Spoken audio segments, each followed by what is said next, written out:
మామిడికాయ పచ్చడి అంటే ఇష్టపడని వాళ్ళు ఎవరుంటారు చెప్పండి. ఈరోజు నేను సింపుల్గా ఫస్ట్ టైం మామిడికాయ పచ్చడిని ట్రై చేశాను. దీనికోసం 2 స్పూన్ల ఆవాలు, 1 స్పూన్ మెంతులు తీసుకోవాలి. వాటిని వేయించి పక్కన పెట్టుకోవాలి. తర్వాత ఒక వెడల్పాటి గిన్నెలో కట్ చేసిన మామిడికాయ ముక్కలు, 1.5 స్పూన్ కారం, సగం చెంచడు ఉప్పు, వెల్లుల్లి, 1 స్పూన్ ఆయిల్, మిక్సీ పట్టుకున్న ఆవాలు మెంతులు పొడి వేసి బాగా మిక్స్ చేసుకోవాలి.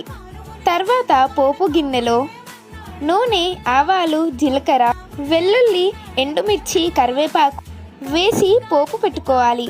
ఆ పోపుని ఈ మామిడికాయ ముక్కలలో వేసి బాగా కలుపుకోవాలి. ఇంతే అండి, మామిడికాయ పచ్చడి చేసుకోవడం చాలా ఈజీ. ఇందులో ఒక్క చుక్క వాటర్ కూడా పడకుండా ఒక గాజు సీసాలో స్టోర్ చేసి పెట్టుకోవాలి. 3 నుంచి 5 రోజులు అలాగే పెట్టేస్తే ఈ పచ్చడి బాగా ఊరుతుంది. మీరు ఒకసారి ట్రై చేసి చూడండి. ఈ వీడియో మీకు నచ్చితే లైక్ చేయండి.